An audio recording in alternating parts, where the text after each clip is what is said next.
Hello all, welcome back to Dr. Kala Radio. So today we are going to discuss a topic regarding RNA interference. So in short, we used to write as RNAi. So it is a very important process in the mechanism of translation. Okay, so what is this and what is the function of this RNA interference? இதுதான் நம்ம இப்போ பார்க்க போகிறோம். So ஜென்ரலாக நம்ம பாடியில் ஒரு protein தேவை, இப்போது அர்ஜெண்ட்டாக ஒரு ப்ரோட்டீன் இஸ் ரிக்வயர்ட், ஒரு ஹிஸ்டோன் ப்ரோட்டீன் எக்ஸாம் வச்சுக்கலாம். அது செக்ரீட் ஆகணும் அப்படின்னா ஃபஸ்ட் என்ன பண்ணும், the signal will go to the DNA. அந்த பர்டிகுலர் ஜீன், அந்த டிஎன்ஏல இருக்க அந்த பர்டிகுலர் ஜீன் என்ன பண்ணும், அதோட மெசேஜை it will copy down to RNA. அதுக்கப்புறம் ஆர்என்ஏவோட வேலை என்ன, it is going to synthesize that particular protein. இதுதான் நார்மலாக நடக்கிற மெக்கானிசம். இதில் இந்த டிரான்ஸ்லேஷன் ப்ராசஸில் ஆர்என்ஏ இன்டர்ஃபரன்ஸ் என்ன பண்ண போகுது அப்படிங்கிறத நம்ம இங்கே டீட்டெயில்டாக பார்க்க போகிறோம். ஸோ இங்கே ஃபஸ்ட்டு என்ன அப்படின்னு பார்த்தோன்னா, இப்போ நான் சொன்ன மாதிரி தான். ஸோ டிஎன்ஏலேருந்து ஒரு ரிக்வயர்டு சீக்வன்ஸை என்ன ஜீன் ஆஃப் எக்ஸ்பிரஷனோ இல்லை என்ன ப்ரோட்டீன் தேவையோ அதை காப்பி பண்ணுற procedure is called as and transcription. So where டிஎன்ஏலேருந்து ஆர்என்ஏக்கு காப்பி ஆயிடுச்சு. So next the process is translation. So இந்த ஆர்என்ஏ இருக்கிறது என்ன பண்ணும், ப்ரோட்டீனாக கன்வெர்ட் ஆகும். ஸோ இது ப்ரோட்டீனாக டைரெக்டாக அப்படியே கன்வெர்ட் ஆயிருமா? So what will happen, once டிஎன்ஏலேருந்து ஆர்என்ஏக்கு காப்பி ஆனோடனே சைட்டோபிளாசம்க்கு வருது, செல்லில் இருக்க சைட்டோபிளாசம்க்கு இப்படி மூவ் ஆயிடுது. ஸோ ஹியர் நியூக்ளியஸ் இதில் முடிஞ்சோடனே இங்கே இருக்க சைட்டோபிளாசம்க்கு இப்படி மூவ் ஆச்சு அப்படின்னா இமீடியட்லாக do it going to produce a protein அப்படின்னு ஒரு கொஷின் மார்க் வச்சுக்கலாம். அப்படியானா ஆமாம், சில times okay, but most of the times what happen is it is edited. நம்ம எப்படி ஒரு ப்ராப்பராக ஒரு ஃபார் எக்ஸாம்பிள் ஒரு புக்கை பப்ளிஷ் பண்ணோம்னா அதில் இருக்க எரர் பார்ப்போம், என்னெல்லாம் ஸ்பெல்லிங் மிஸ்டேக் இருக்கா, ஸ்பேஸ் எல்லாம் கரெக்டாக இருக்கா அப்படின்னெல்லாம் we use to check it. அதே மாதிரி இங்கேயும் ஒரு எடிட்டிங் ப்ராசஸஸ் நடக்குது அண்ட் சூட்டபிள் சேஞ்ச். எந்த இடத்துல எடிட்டிங் நடக்கணுமோ அந்த எடிட்டிங் நடந்து சூட்டபிளாக ஃபிக்சேஷன் நடக்குது. And that is this thing இந்த ப்ராசஸ் ஆஃப் ட்ரான்ஸ்லேஷனில். ஸோ ஃபஸ்ட்டு என்ன அப்படின்னு பார்த்தோன்னா, இன்ட்ரான்ஸ் எல்லாம் ரிமூவ் பண்ணிடும். What is this introns? So the sequences which don't have any work, எந்த எக்ஸ்ப்ரெஷன் சூட்டபிள் எக்ஸ்ப்ரெஷனே இல்லாத ஒரு நியூக்ளியோடைட் செட்ஸை தான் நம்ம இன்ட்ரான்ஸ்னு சொல்லுவோம். சம்டைம்ஸ் அந்த ப்ரோட்டீன் எக்ஸ்ப்ரெஷனுக்கு நம்ம காப்பி பண்ணிட்டு வந்திருக்கல, நம்ம மீன்ஸ் டிஎன்ஏலேருந்து காப்பி ஆகிட்டு இருக்கல, இன்ட்ரான்ஸ் ஏதாச்சும் இருந்துச்சுன்னா that will be removed first. So introns இருந்ததுன்னா அந்த ஜீன் ஆஃப் எக்ஸ்ப்ரெஷனில் இருக்க ப்ராப்பர் ப்ரோட்டீனை நம்மளால் எக்ஸ்ப்ரெஸ் பண்ண வைக்க முடியாது. So what will happen, some of the regions are getting silenced. So some of the regions of அந்த டிஎன்ஏ இருக்கு இல்லையா, ஸோ டிஎன்ஏ எந்த இடத்துல நம்ம எக்ஸ்ப்ரெஸ் பண்ண போகிறோமோ அந்த some of the things will be getting silenced. எதுக்காக இந்த சைலன்ஸ் அப்படின்னா, அது அந்த டைமில் தேவை இல்லாமல் இருக்கலாம், அந்த எக்ஸ்ப்ரெஷன் தேவை இல்லாமல் இருக்கும்போது to make them as silent. Okay, so what is this RNAi? So இந்த RNAi-யோட வேலை என்ன, it is going to inhibit that particular gene expression or translation. இங்கே நான் முன்னாடி சொன்ன மாதிரி it is silenced. So particular gene எக்ஸ்பிரஷனோ இல்லை ட்ரான்ஸ்லேஷன் நடக்கும்போது என்ன பண்ணுது, அதை டிஸ்டர்ப் பண்ணுது. So that it is getting altered or it is get சைலன்ஸ்டு.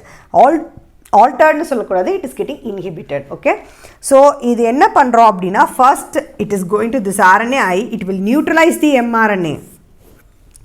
mRNAவை neutralize பண்ணிவிட்டு அதுக்கப்புறம் தான் இட் வில் ஸ்டார்ட் வாட், அது என்ன பண்ணணுமோ அதுக்கு தேவைங்கிற எல்லாமே it is going to do act upon there.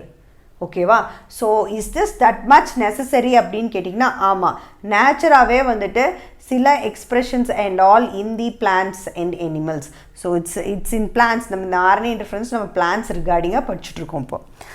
So இங்கே என்ன என்சைம் அப்படின்னு பார்த்தோன்னா, ரைபோ நியூக்ளியேஸ் என்சைம் தான் இதுதான் ட்ரிகர் பண்ணி ஸ்டார்டிங் எடுத்துகிட்டு போகிறது.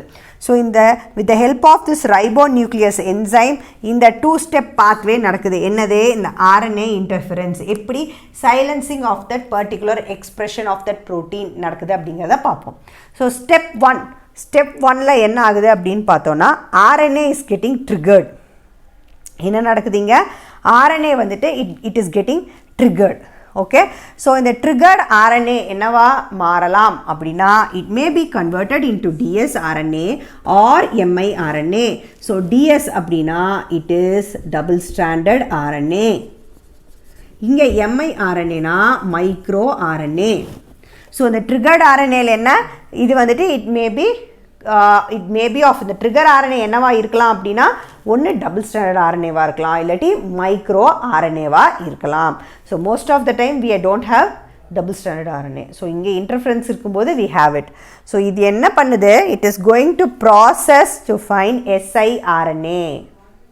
என்ன நடக்குதுங்க, it is processed and find siRNA, that is short interference RNA. Short interference. So short interference RNA வந்துட்டு it is getting ready, make it ready. இந்த ப்ராசஸை இன்டியூஸ் பண்ணுறது யார், ரெகுலேட் பண்ணுறது யாருன்னு பார்த்தோன்னா enzyme called as RNase 2 enzyme, that is ribonuclease enzyme. நம்ம இங்கே சொன்னோம் இல்லையா, this ribonuclease enzyme ஓட ஷார்ட் ஃபார்ம் தான் RNase அப்படின்னு சொல்கிறோம். ribonuclease enzyme அப்படிங்கிறங்காட்டிக்கு ஏஸ் அப்படின்னு நம்ம சேர்த்துக்கிறோம். இது நம்ம கெமிஸ்ட்ரியில் நீங்கள் படிச்சிருப்பீங்க.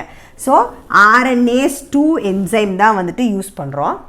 ஸோ இதில் 2 ப்ரோட்டீன் இருக்குது, அதுதான் இதுக்கு முக்கியமான காரணம். இது வந்துட்டு கட்டாயி ஸ்ப்ளைஸ் பண்ணி எடுக்கிறதுக்கு, இது கன்வெர்ட் ஆகிறதுக்கு, ஃபார்ம் பண்ணுறதுக்கு. This is called as Dicer and Drosha. இது மறக்காமல் ஞாபகம் வச்சுக்கணும். What is Dicer and what is Drosha அப்படின்னு கேட்பாங்க. ஸோ ஸ்டெப் 1, இந்த இன்வால்வேஷன் ஆஃப் RNA இன்டர்ஃபரன்ஸ் ஐல with the help of RNase enzyme in a trigger RNA வந்துட்டு siRNAவாக மாற்றிருக்கு. this 2 Dicer and Drosha is helpful அப்படிங்கிறத எழுதணும். Okay. So next step 2. Step 2ல் வந்துட்டு இப்போ siRNA ready, that is short interference RNA. So இந்த ஷார்ட் இன்டர்ஃபெரன்ஸ் RNA என்ன பண்ணும் அப்படின்னு கேட்டோன்னா சம் இஃபெக்டர் காம்ப்ளெக்ஸ், அதாவது இந்த இஃபெக்டர் காம்ப்ளெக்ஸ் அப்படிங்கிறது என்னென்னா சில proteins, some of the proteins, இந்த ப்ரோட்டீன்ஸோட சேர்ந்துட்டு it is going to create a complex. இந்த காம்ப்ளெக்ஸ் தான் வந்துட்டு நம்ம என்னன்னு சொல்கிறோன்னா ரிஸ்க். இந்த காம்ப்ளெக்ஸை நம்ம என்னன்னு சொல்கிறோம், ரிஸ்க். ரிஸ்க்னா என்ன, RNA induced silencing complex. So RNA induced silencing complex ரிஸ்க்கை வந்துட்டு இது ஃபார்ம் பண்ணுது. எது, siRNA. ஸோ இது ஃபார்ம் பண்ண உடனே அடுத்த ஸ்டெப் என்ன அப்படின்னு பார்த்தோன்னா திஸ் siRNA இருக்கு இல்லையா, இந்த siRNA வந்துட்டு it will get hybridise. mRNA target mRNA ஓட சேர்ந்து ஹைப்ரிடைஸ் ஆகும். அப்படியே ஹைப்ரிடைஸ்னால் நம்ம முன்னாடி இருக்க வீடியோஸ்லேயே பார்த்துருக்கோம். ஹைப்ரிடைஸ்னால் என்ன, எக்ஸாக்டாக அதுக்கு பக்கத்தில் அடுத்த ஒரு காப்பி வந்துட்டு ஃபார்ம் பண்ணிட்டு போகிறது. ஸோ அதோட ஹைப்ரிடைஸ் ஆகி ஃபார்ம் ஆகும்போது என்ன பண்ணும் அப்படின்னு கேட்டோன்னா it will cut down. Hybridize ஆனதுக்கப்புறம் வந்துட்டு இது வந்துட்டு கட் பண்ணி விட்டுரும். எதை, mRNA-வை. What is mRNA, messenger RNA. So messenger RNA என்ன பண்ணியிருக்கோம், DNA கிட்ட இருந்து RNA-வை காப்பி பண்ணிட்டு வந்திருக்கும், அதாவது மெசேஜை காப்பி பண்ணிட்டு வந்திருக்கும். ஸோ இங்கே இது இப்படி ஆயிடுச்சுன்னா என்ன ஆயிரும், immediately the expression translation will get disturbed and it will get silenced. mRNA silenced ஆயிரும், அந்த பர்டிகுலர் ஃபங்க்ஷன் நடக்காது, தட் இஸ் ப்ரோட்டீன் எக்ஸ்பிரஷன் ஆகாது. So this is all about RNA interference. So it's a very very important topic, keep it in mind. இது எங்கே நம்ம பார்க்குறோம் அப்படின்னா பிளான்ஸில் தான் ஜென்ரலாக we used to see. பிளான்ஸில் வந்துட்டு ஃபீடிங் நெமட்டோட்ஸ் இருக்கு இல்லையா, நெமட்டோட்ஸ் சொல்லுவாங்க, ஃபீடிங் நெமட்டோட்ஸ். அந்த புழுவோ பூச்சியோ we call நெமட்டோட்ஸ். அது போய் பிளான்ட்டை சக் பண்ணிகிட்ருக்கோம். இந்த ஃபீடிங் நெமட்டோட்ஸில் தான் வந்துட்டு we can see this RNA that is RNA interference.